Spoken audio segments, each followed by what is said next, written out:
why would he be so excited about spirits trying to deceive human beings? Because obviously out of this council of the 1700s, deception was a major part of the strategy. Why?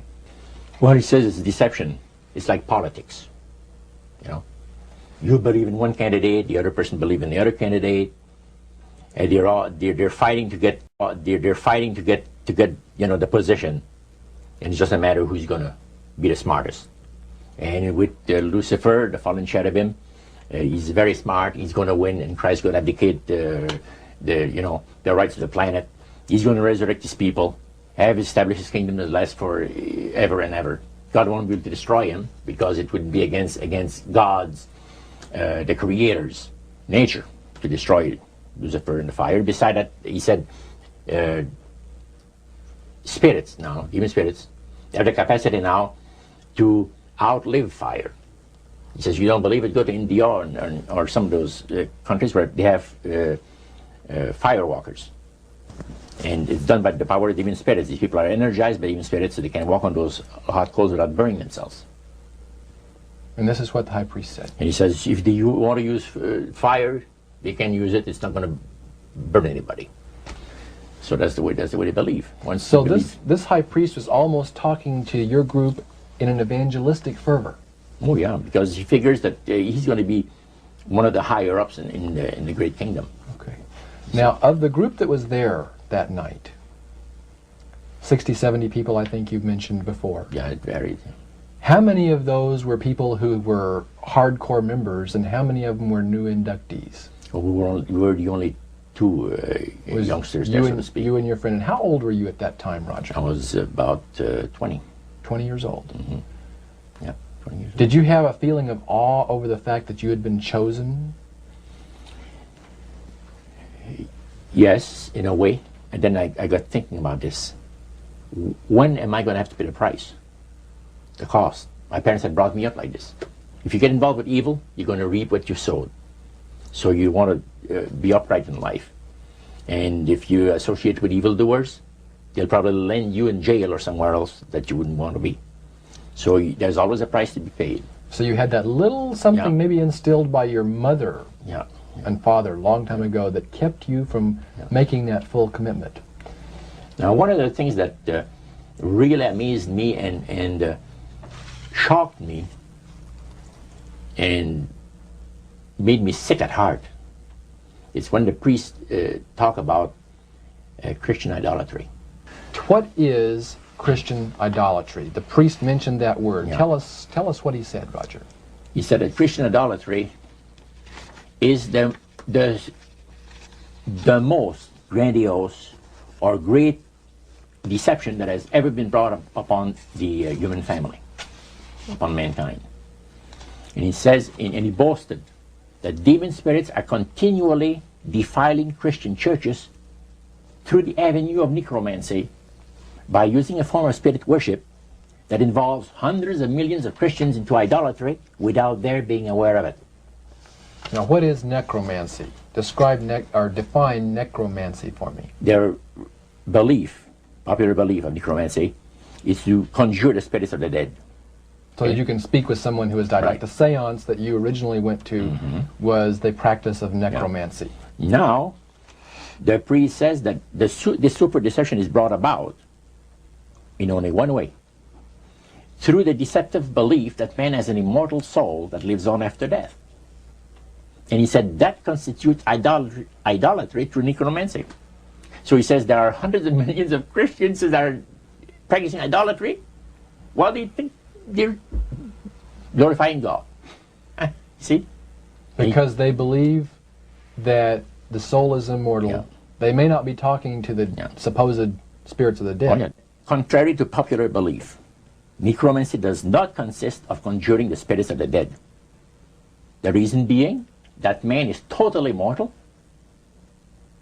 and does not possess an immortal soul. So who are they talking to? He says the friendly demon spirits that have always found over the centuries great delight in impersonating in apparitions departed loved ones and persons of great renown. Now, friendly demon spirits. Friendly demon spirits. Are there more than one kind of demon spirits, Roger?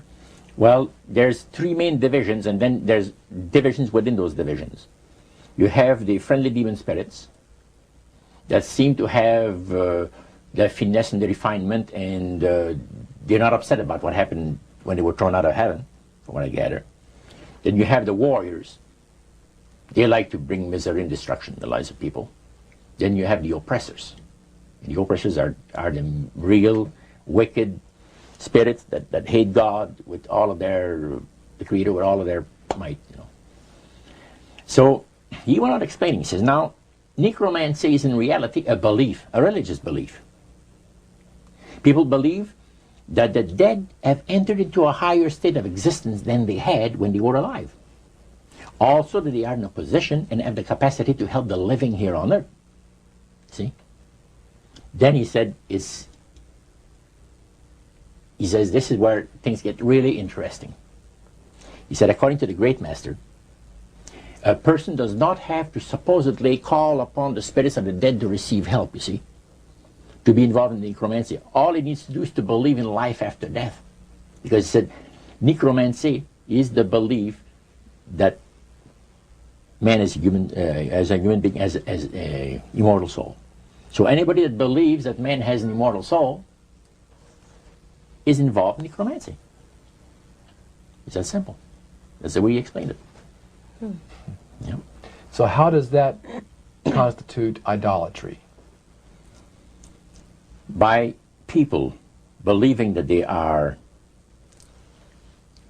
either talking to the saints, you see, the spirits of the dead saints, or a dead relative, or a dead person of some type.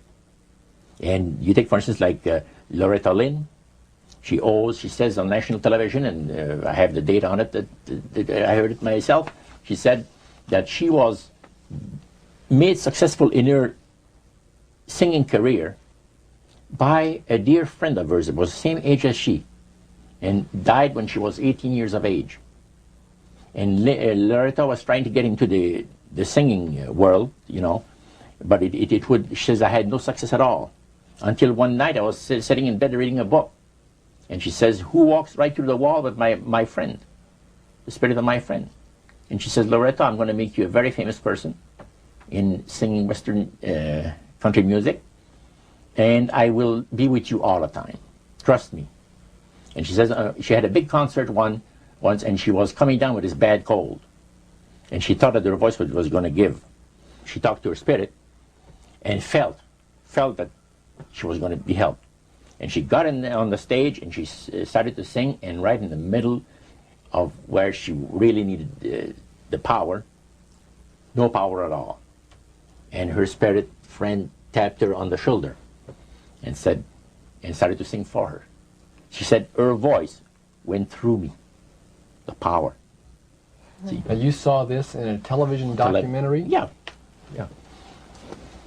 That was, I believe, 1976 it took place. Now, the priest explained that when people believe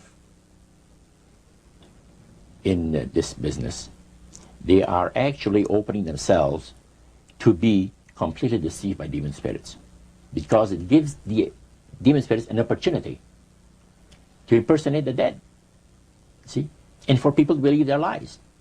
And the priest says that thrills first of all, it says it brings the great master the respect and the reverence that is due to his great name.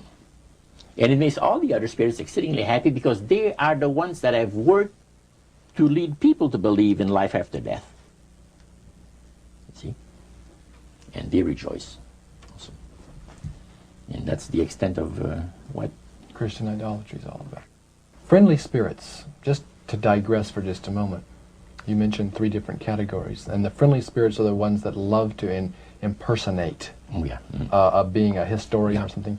We specialize in that. In your experiences in the praise services or in the worship room or the other places where you were, any of the places you were, did you ever witness an event where necromancy or even something that would be popularly called channeling today took place, where you actually heard the voice of someone in response to someone's questions?